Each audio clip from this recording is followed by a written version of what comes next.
మనఃపూర్వకముగా నన్ను శరణుజొచ్చిన వారితో నా సమాధి కూడా మాట్లాడును, వారి వెన్నంటే కదులును.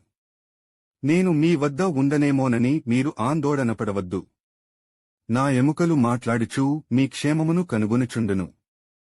గమ్యాన్ని చేరడానికి అనేక మార్గాలున్నాయి. ఇక్కడ సిరిడి నుండి కూడా ఒక మార్గముంది. ఈ మార్గం ప్రయాసకరమైనది. అయితే మార్గదర్శి అనగా సద్గురువు తోడుంటే సునాయాసంగా గమ్యాన్ని చేరుకోవచ్చు.